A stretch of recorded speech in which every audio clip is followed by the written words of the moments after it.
How's it going, everybody? ChaoticMeatball here, and welcome back to the channel. So today, we're jumping into another ROM hack Type Hardcore Nuzlocke with possibly one of the most classic ROM hacks to grace the internet, Cool Boy Man's Pokemon Brown, originally released in 2009, though we'll be playing through the updated 2014 version today. This hack includes plenty of Pokemon from Gens 1 through 4, as well as Sylveon to complete the EV tree, and we'll be doing it with the normal type. Pidgey, Rattata, Doduo, Spearow, Eevee, Meowth, Lickitung, Chansey, Kangaskhan, Tauros, Snorlax, Jigglypuff, and Farfetch'd are all available to me, and while that might sound like all Gen 1, we do have at least the addition of Blissey and Licky to spice things up. Anyway, before we get into it, make sure to subscribe to both this channel and my collaborative channel Beast Coast Pokemon, where I do content with Aaron Cybertron Zhang, James Beck, and Celio's network about the Pokemon VGC, TCG, and also some fun little challenges and such. Follow me over on Twitter, link in the description, for updates on future videos and funny ha-has, and I've got a Discord server, so if you have questions for me, or just want to hang out and be involved in the community, that link is in the description as well. With that said though, last but not least is today's video sponsor, Wealthfront.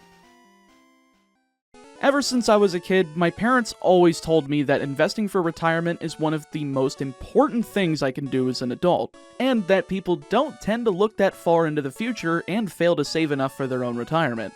However, I'm here to tell you that with Wealthfront, saving for retirement is entirely possible.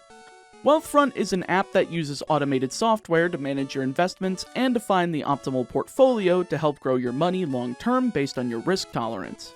Risk tolerance is one of the most important things in my opinion when it comes to investing, and Wealthfront helps you find yours just by answering a few questions. Then they'll recommend an investment portfolio designed to maximize your returns while keeping you at the right risk level.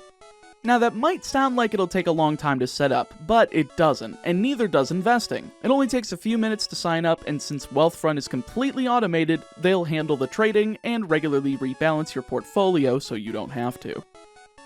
Also, thanks to their tax loss harvesting, Wealthfront looks for opportunities daily to help lower the taxes you owe. And if you're not sure you can trust Wealthfront, they're a brand with over $27 billion in assets, helping nearly 500,000 people build their wealth, including myself. I started a personal account after they reached out to me, and I learned more about investing for retirement as a self-employed individual because of the service. So you can rest easy knowing they're up to the task. So get a stranglehold on your future. Make sure to go down into the description and use my link or type in the URL on screen to sign up today and get up to $5,000 worth of investments managed for free for life. Thanks once again to Wealthfront for sponsoring today's video. Let's get into the challenge. So this hack is a Gen 1 hack, therefore giving us the normal starter choices of Bulbasaur, Squirtle, or Charmander, which we can't use. Thanks, Professor Tim, for giving me a completely useless choice. No wonder your name is Tim. I choose Squirtle though, since it gets access to a few HMs, and I'll need that throughout the game. Fortunately as well, Flash has been removed since no caves are dark in Brown, and a ton of our normal types are also part flying, so we should be fine on the HM front. As for our first encounter, I can't get it until the first dungeon of the game, passing through Seashore City, Route 53, and Gravel Town to get into Merson Cave. We've got a 1% chance to find Clefairy, so I turn on good old speed up and go to work, eventually finding one and nicknaming it Bill. Thought it was fitting. I went to check its stats though, and oh boy, that is not a normal type. I must have been looking at documentation for the 2009 version at first, since Clefairy was listed as normal, so I guess I have to wait until after the cave where I can capture Pidgey and Doduo for that to happen. The first gym is immediately after in Merson City, so training up here on Route 54 while also gaining as much stat EXP as possible is likely my best choice, training to level 11 before entering. It's a water gym, so at least I'm not thrown into a disadvantage right out of the gate against rock types like most vanilla games would do. The leader's name is Cartman as well, which is kinda funny, since I just envision someone doing an impression of Cartman from South Park while just doing a bunch of fish puns. I do it for a comedic bit, but I can't do the voice. Anyway, Cartman starts off with a Horsey, who knows exactly one move, and that's a Bubble, so I rush to KO with Joe the Doduo as fast as possible, using 3 quick attacks before Vaporeon comes out second. This is a dangerously bulky Pokemon for the first gym, but thankfully I have Sand Attack on Pidgey, and Vaporeon loves wasting time with Bide. It also comes equipped with its own Sand Attack, but that doesn't quite matter as I land 6 of my own, swapping back for Doduo and setting up a few Growls to hedge against the potential of Vaporeon's Tackle landing, basically leaving Water Gun as the only attack that'll do any damage at all. Vaporeon's Bide also doesn't out-prioritize my Quick Attack, so I can keep firing it off, hopping back to Growl whenever I see Bide in order to not take damage, KOing, and winning our first badge. I'm rewarded with the TM for Octazooka as well, which is pretty unique for a move to receive in a TM form, but nothing can learn it, so I'll deposit it with a few other items for now. With the fish out of water, I can head north to Route 55, which doesn't have any new encounters for me, nor does the optional area where the path splits later on, so I just make a beeline for the large building here on Route 55. Porygon is housed here as a gift instead of Eevee, so it'll be cool to use Porygon Z, and yeah, same problem. Except here, there's additional types in this game, not just retroactively adding Darksteel and Fairy to Gen 1. But now we have 5 new types: Wind, Wood, Sound, Gas, and this one, Abnormal. Cool concept, especially because we're using normal types, but too many new ones, especially like Wind, Gas, and Wood, are just Flying Poison and Grass, but split off. There doesn't need to be that many types, but the other 2 are really neat and I like the ideas. Anyway, right after that building, I'm able to head through to Route 52, which houses my next encounter in Rattata, nicknaming it Rick, and heading into Hayward City. There's a rival battle up north, but I'm not keen on taking on a team with a level 18 on it while I'm at between level 13 and 14, so I headed west to Route 64. And though this place doesn't have anything interesting to me, it did have a few items and a trainer. It's just a dead end, so I head east to Route 63, which is an even closer dead end, though it at least has a patch of grass before the cut bushes, so I can capture my 4th encounter in Spearow. I'm gonna just keep going with this common nickname theme. I think it's quite funny to fight with Bill, Joe, Rick, and Doug. Anyway, with our 4 score in tow, actually if it was 4 score it'd be Chris, Calvin, Cool Chris, and Todd, but I didn't think of King of the Hill before this. I figured it's really time to go heavy on stat experience. I actually looked this up just now while writing the script, but apparently stat experience splits just like regular experience. So this swapping thing is making me look like a real f***ing idiot, but hey, at least you know why it's happening. Either way, I train everybody up to level 18 in order to take out the rival fight up here with Mira, and honestly I was worried for nothing. This lead Coughing is the only Mon at level 18 on his team, and it's his lead, so that's not really a problem. The next 2 are 15 and the starter is 17, so I should be in an advantageous position. I go with Pidgeotto and use Sand Attack to ensure that the rest of my team won't get poisoned as easily, since Pidgeotto really doesn't hit hard with Gust, because it's a Wind type attack, and that's being special in this hack. Once that plan's done though, I swap for Rattata, taking it out with a Quick Attack, Hyper Fang, and a second Quick Attack while taking no damage. This leads to his own Doduo, which hits me with Quick Attack for 11 damage, but Hyper Fang gets a crit and one-shots as Cubone is out third. It goes down to 2 Hyper Fangs after Bone Rush misses, and I swap here on his last Pokemon in Bulbasaur, KOing with Spearow and a few pecks, since for some reason he decided that going for Leech Seed twice in a row despite the first one hitting was a good idea. Gotta love Gen 1 AI, not exactly something people knew how to change very well back in 2014. Anyway, the big old shopping mall is here, and there's TMs for Body Slam, meaning we've got an 80 power stab move for my entire arsenal of fighters. Well, actually only half. Doduo and Raticate are the only 2 that can learn it, so I just give it to Doduo over Fury Attack since that's been far too inaccurate so far for me to keep, leaving me to clear out this game's version of Routes 24 and 25, as well as the random Team Rocket guy that has no bearing on the plot, but does give me Dig, which is useful for some Rock-type coverage. At the end of these routes isn't a replacement for Bill, but instead another route, that being Route 49. Though there is a TM for Swift that I make sure to grab in the gate, since it's a clear outlier in terms of normal moves that could potentially be useful. The route isn't very interesting, so I just travel on into Ausari City for our second gym fight. This second gym is an Ice-type gym, which is kind of weird to come straight after the Water one, but seeing as the third one is Grass, I think it's a good way to give each starter a difficult time, while not just using Grass, Water, Fire. But this is a ROM hack, not for first-time players, but I appreciate the lack of gatekeeping. Digression aside, Lily's got 2 Pokemon, the first one being Jinx, so I send in Pidgeotto to sand attack the heck out of it, using 3 before getting hit with Powder Snow, then using 2 more before swapping into Rick the Raticate. I see an X-Defend come down as I use Hyper Fang, which isn't able to KO. Probably would have been a one-shot without the X-Defend, but I just quick attack next turn to KO, leading to Lapras. Now this is one bulky bastard, though Hyper Fang packs quite a punch as well, doing a critical and doing well over half, and managing the KO on the second one, winning me the battle and giving me the TM for Ice Beam. Yeah, holy crap, second gym, Ice Beam, and Raticate can learn it. That's insane coverage, thank you very much, I will appreciate that much more than Dick for Rock and Ground types. With Cut usable, I can head back to Hayward City, cut down the bushes on Route 63 and progress from there, taking out the trainers and getting to the Silk Tunnel. This is the second dungeon of the game, and Brown by extension Prism, its sequel, have a pretty interesting focus on dungeon design as opposed to vanilla Pokemon games, and it's something I really appreciate. Though there aren't any new normal types for me here, so I just pass on through, arriving in Moraga Town on the other side, the home of the deepest shade of purple I've ever seen in my life, as well as the third gym, a Grass-type gym like I said before.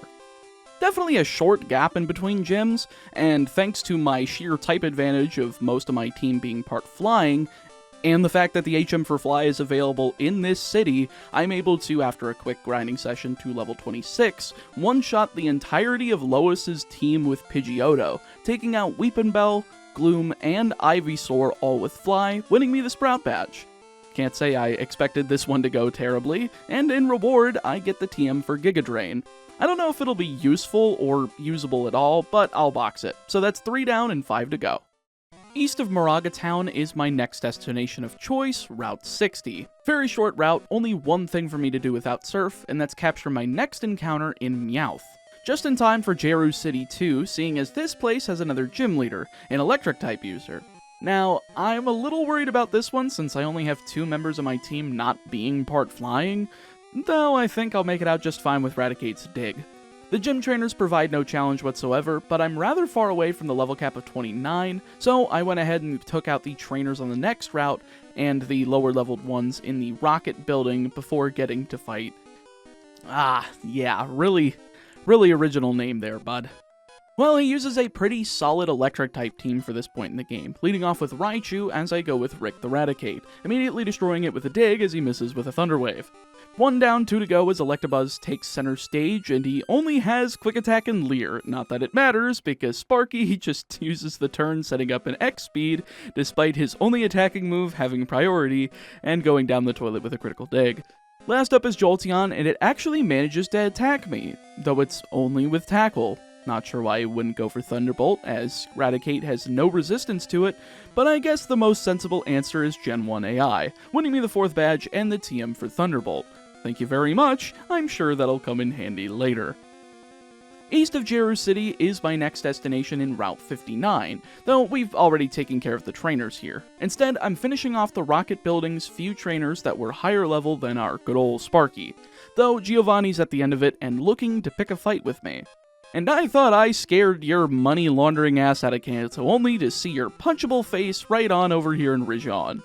Well, time to send him packing once again as he leads with Golbat, so I go with my newly evolved Dodrio, destroying it with a Tri-Attack as Rhyhorn comes in second. Now, Tri-Attack can't hit Rhyhorn in this game since it has the properties of a Fire, Electric, and Ice-type attack all rolled into one unique typing called the Tri-type. So I swap into Raticate, one-shot it with a critical Ice Beam, then send his third Pokemon in Marowak to the Shadow Realm with another Ice Beam.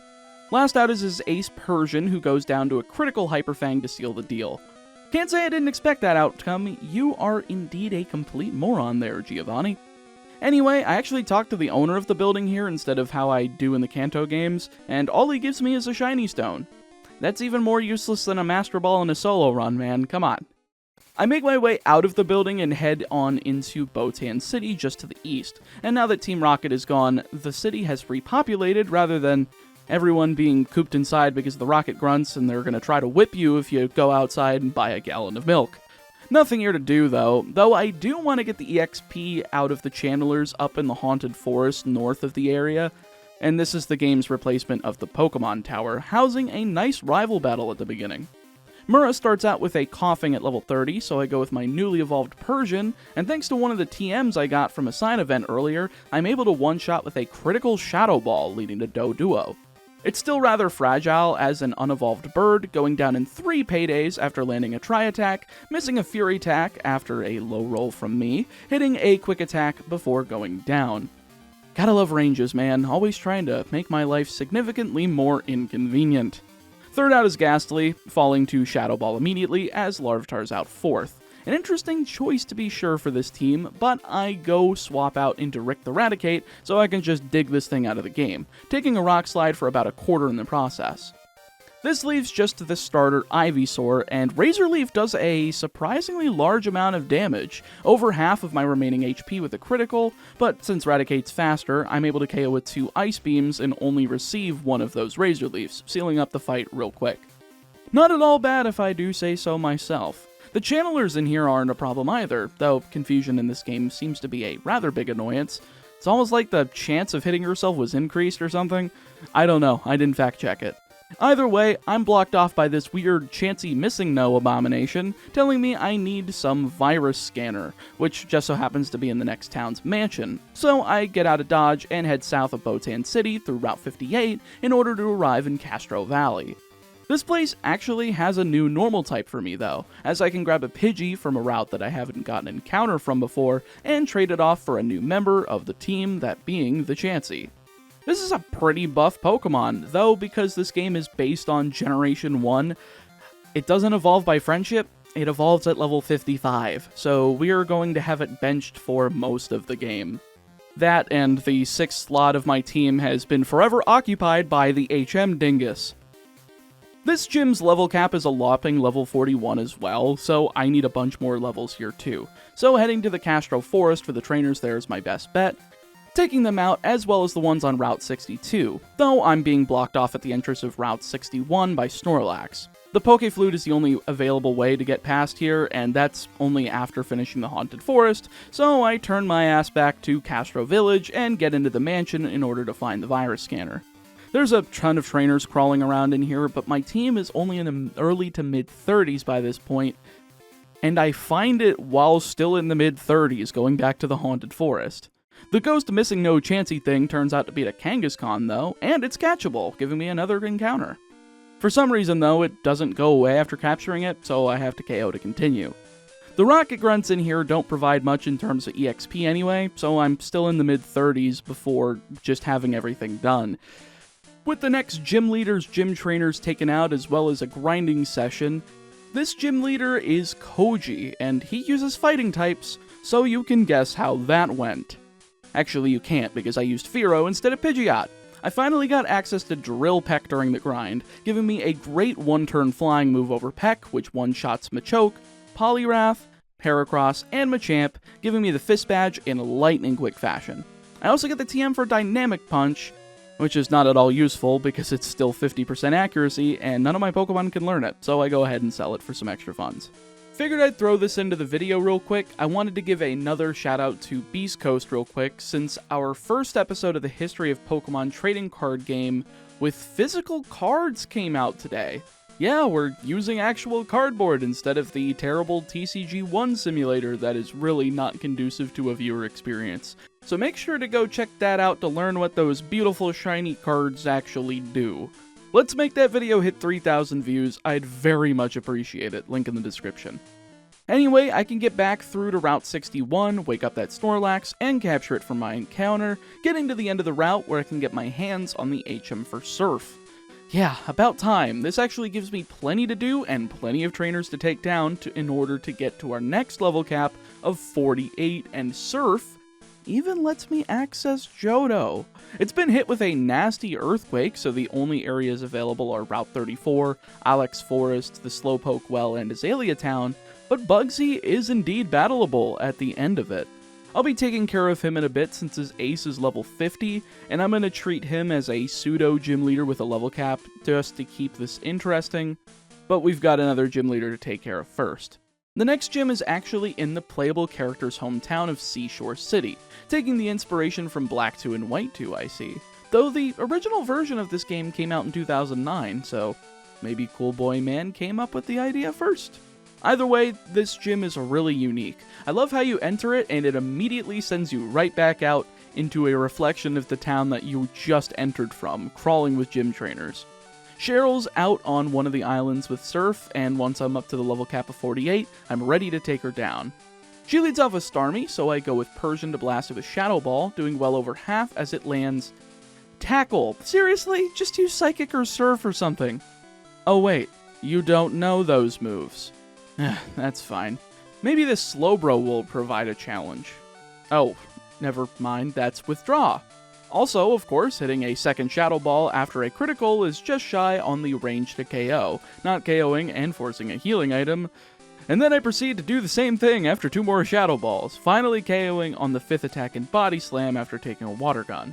Third out is Executor, and it goes down to 2 Shadow Balls as well, hitting a Stomp before falling. Last out is Alakazam, and Persian just outspeeds it to KO with Shadow Ball and destroy it. Pays to have a super effective physical out to Psychic types in a game with Gen 1 mechanics, where they are the most broken. That's the 6 badge in hand, as well as the TM for Psychic. That should be a good one for Chansey later. Moving right back into Azalea Town and getting to the level cap of 50 means I can give Bugsy a pretty good fight. He leads with Ariados, so I go once again with Persian, KOing it immediately with a critical body slam as his Heracross comes out. Probably should have seen this coming, fighting hard counters Persian, so I swap over to Pidgeot and take a Seismic Toss for 44 damage. Wing Attack hits for quad weak super effective damage and the one-shot KO, so Butterfree comes in third and flies a swift and easy one-shot. This leaves 2 more Pokemon, the first of which being Yanmega, and that's a really neat looking sprite for the Game Boy Color, though it's removed quickly with a critical fly, leaving just Scizor. I go for Fly again, missing after a single double team is set up, then getting nailed with a Metal Claw. I try again, hitting this time, but doing less than half as a Metal Claw lands and crits my Pidgeot. Alright, gotta get out of there. Can't survive anything else. Dodria is able to come in, and because of Tri-Attack's unique properties, I can blast one of them out, taking advantage of the fire part of the attack to KO Scizor and win the fight. That Tri-type is really helpful. I wish that the vanilla games had this sort of mechanic with a unique typing to a move, but instead it just has the 10% chance of burn, freeze, or paralysis. Also, not gonna lie, this is probably the coolest battle in the game. The fact that Rejean connects with Johto like Johto did with Kanto makes this area of the Pokemon world feel more fleshed out than it was. Match that with Prism's Naijo region, and it being in this clump, and we've got ourselves a really sick continuity. Speaking of which, leave a comment down below with the type you'd like to see me go through Prism with at some point. That game is too good to pass up. 2 more actual leaders to go, and they're quite fast to access. The first one is the out-of-town gym, literally just in the middle of a route. Quite the brave idea, I must say, and I can quickly find it by going through Castro Forest and heading south instead of west, surfing across to get to a modified version of Blaine's gym. Turns out it's not fire types though, it's normal. Well, this should be rather fair. After plowing through the gym trainers and getting my team to the level cap of 53, I'm ready to take on Joe. I see I accidentally reflected this game's sense of humor with my nickname theme. He leads off with Eradicate, good choice as I go for Doug the Furo, nailing a Drill Peck for massive damage as he responds with a Super Potion. Yeah, he's got Blaine AI, right. Drill Peck number 2 takes him down as Persian comes in second, going into the deep red and hitting Bite for a minimal amount of damage as Firo's able to KO with Swift. Third out is Pidgeot, and he uses a Super Potion at full HP as 2 Drill Pecks in a row manage to KO, leaving just Snorlax. Man, you just love to see it. Drill Peck does less than half as Hyper Beam does quite the large chunk to Firo, fortunately not KOing, so I respond with Swift, getting a critical as he burns a Super Potion on his recharge turn, but it's not enough HP as Drill Peck picks up the KO next turn, winning me the match. Awesome, 1 more to go, and it's probably the most predictable one in the game, full of original characters for some reason. As per the route I'm taking to get to him, that is paved with a few hiccups. First of which being a lantern on Route 56, mostly because it pulls down my Pidgeot down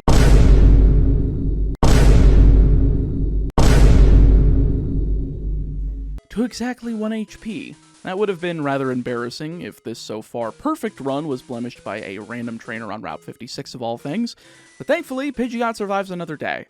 Just on the other side of this route is Igloo City, which is pretty interesting. It has its own safari zone, but 2 caves are surrounding it. The rightmost cave has an overwhelming force pushing me from entering, though I just need the Mist Stone in order to enter.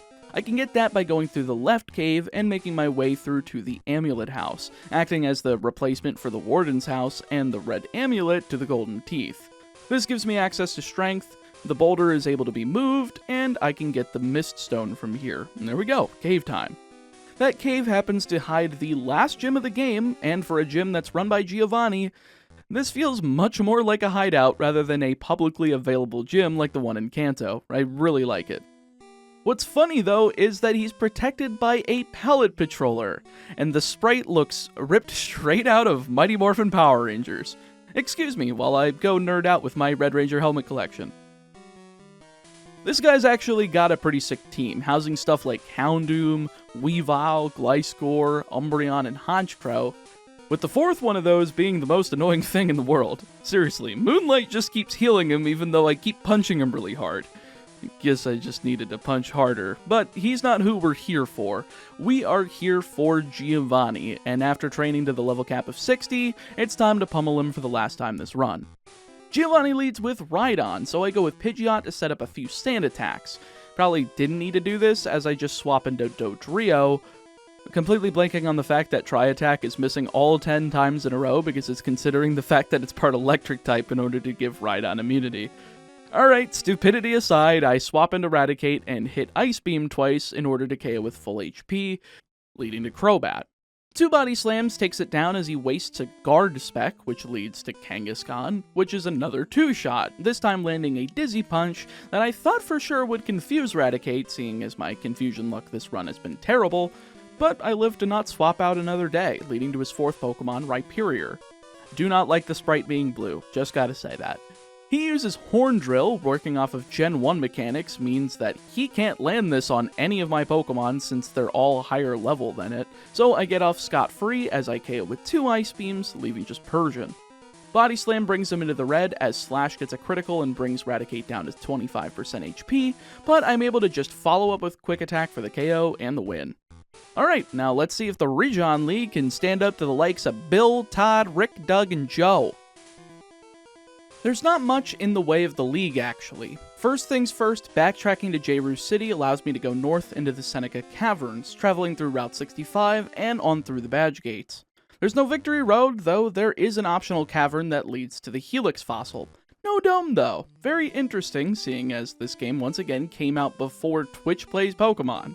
Guess Cool Boy Man not only saw the future with Black 2 White 2, but also with Lord Helix. But I digress. It's Rejean League time, and I'm not even going to capture any new Pokemon. I just deposited my HM Dingus, withdrew my Chansey, and got everything to the level cap of 69, nice, evolving Chansey into Blissey, and giving me a super solid team for the league.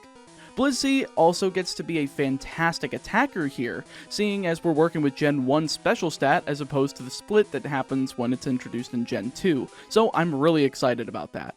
First up in the league is Red.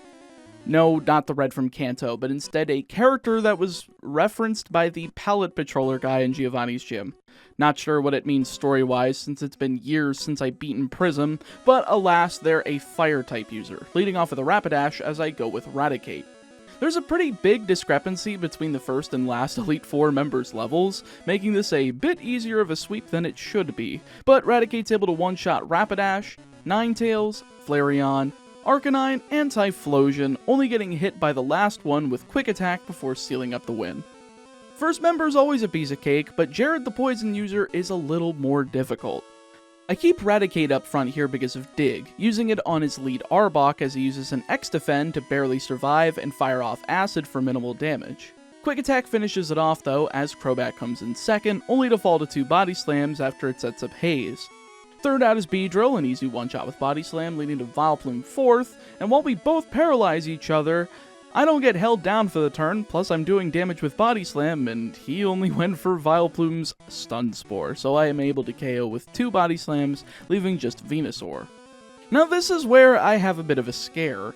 I leave in Raticate despite being paralyzed, since I'm just kind of on autopilot at this point and very tired, having yet another near-death experience where Venusaur drags Raticate all the way down to 1 HP, allowing me to survive, swap, and KO it with Pidgeot's Fly. Yeah, far too close for comfort. Funny that it happened twice in the same run though. That one woke me up when I was recording this, giving me enough adrenaline to get through the last 3 fights of the run though. Agatha isn't replaced in this hack, still heading her position with Ghost types as she leads with Gengar, and I go with Persian, but have no clue what happened here. I guess the ROM hack is just not stable. Like, in general, a ROM hack is never stable, but Persian forgot Shadow Ball, leaving me to just use Bite throughout this fight. It's fine, as our first Gengar manages to go down to 3 bites despite confusing Persian, leading to Crobat, who sets up Haze like the last one did for some reason before going down to 2 Body Slams. Gengar number 2 comes out next, and Bite is still a 3-shot, with Persian avoiding Hypnosis. Then Gengar uses Dream Eater, even though Hypnosis didn't land. Weird, gotta love Gen 1 AI. Fourth out is Arbok, managing to paralyze my Persian with Glare as I go for Body Slam, doing well over half beforehand, but then taking an Acid before a second Body Slam can pick up the KO. Last up is Mismagius, a fantastic sprite by the way, using Nightshade as Bite does half, then Psybeam does 30 damage before I land a second Bite, getting a low roll and not 2-shotting. Awesome! I hate ranges! She heals with a Super Potion as Paralysis gets the better of Persian, leading to another Psybeam, bringing Persian to 38 HP. But Persian breaks through both that and Paralysis to deliver one final bite to seal up the win. 3 down, 2 to go, and Drake's up 4th. Not sure if this is supposed to be the one from Hoenn, but he uses Lance's Sprite, so I've got no clue. He leads off with Kingdra, a great choice for Dragon types in this game, as I go with Joe the Dodrio, firing off Body Slam for well over half as Hydro Pump hits me for less than half. This is simply to fire off Tri-Attack on Aerodactyl once I KO the Kingdra, and to not let it hit anything on my team with an attack, as Dodrio is a speed demon, a literal speed demon able to outspeed both Aerodactyl and Gyarados to hit them each with one Tri-Attack to KO both of them. Fourth out is Dragonite, and I do not have enough HP to survive anything, so I swap for Raticate since Ice Beam is a death sentence to Dragonite, but Hyper Beam comes down, doing a wee bit under half. That's fine though, even if Ice Beam is a 2-shot, I'll be completely fine, but it's not. It's a 1-shot, which leaves just Charizard. I stay in even though it's probably not worth it, using Body Slam as Dragon Breath lands for a critical and around 2/3 of my remaining HP, allowing for a second Body Slam to follow up next turn and finish the fight. One more battle, another chance for a perfect run. Please let me do this. I've already had 2 chances, I'm not gonna screw it up again. Mira has made it to the championship and has all of his Pokemon over the initial level cap of 69, starting with Dodrio at level 70 and immediately getting shut down by Blissey's Thunderbolt as it uses agility in the effort to raise its speed. Sorry buddy, better luck next time. Second out is Tyranitar, and here I thought Thunderbolt would do more damage than it did, only doing around 40% as Earthquake does around 20%. I guess merging the special attack and special defense of Tyranitar really buffs this thing. The Sound type is super effective on Tyranitar, and the only attacking move of the type I actually have, which is Noise Pulse, though it does much less damage than Thunderbolt did, leading to a Crunch. Eventually, I managed to take him down in 2 more Thunderbolts, getting pulled to half HP as Weezing's out 3rd. Blissey is putting in a ton of work here, KOing Weezing after a Thunderbolt and 2 Seismic Tosses, though that's probably because Weezing spent 2 turns using Haze rather than actual moves. Okay then. Fourth is Politoed, getting fully paralyzed off the Thunderbolt and going down to Seismic Toss next turn as Houndoom's 5th. Thunderbolt does slightly over half, though the damage output from Crunch on Houndoom is just too much. I need to swap here, and even if I can survive a critical, I don't know if I can survive a critical high roll, so I swap it into Eradicate, dodge a Bite, and retaliate with Dig for the KO, leaving me up 6-1 on my rival with a level 78 Venusaur. This thing is huge! My level cap is a lot lower than it, but I should be fine with a bunch of flying types. I fire off Raticate's Body Slam as Razor Leaf pulls me from full to 40%, so I swap to Pidgeot as he begins charging Solar Beam. This is perfect timing since I can now use Fly, he'll miss, I'll land next turn, and yeah, that plan goes according to what I wanted, and it actually KOs Venusaur despite me not expecting it to, winning me the fight, the championship, and the run. Well, shoot, I didn't expect that Pokemon Brown was as easy as it was. I legitimately put this video together and had it edited in the same day, that being March 31st for whoever's curious, and yeah, that was probably one of the easiest Nuzlockes I've ever done. I didn't even have the chance to grab the other encounters of the run, like Lickitung, Ditto, Farfetch'd, and a few others, and though I wish I had used Snorlax, because I put it on the thumbnail, you know, I guess you snooze, you lose. Thanks for watching, everybody. If you enjoyed the video, make sure to check out this other one on screen. You'll probably enjoy it too. And if you really enjoy the content and want to help support the creation of it, you can head over to my Patreon page and help support for as little as $1 per month.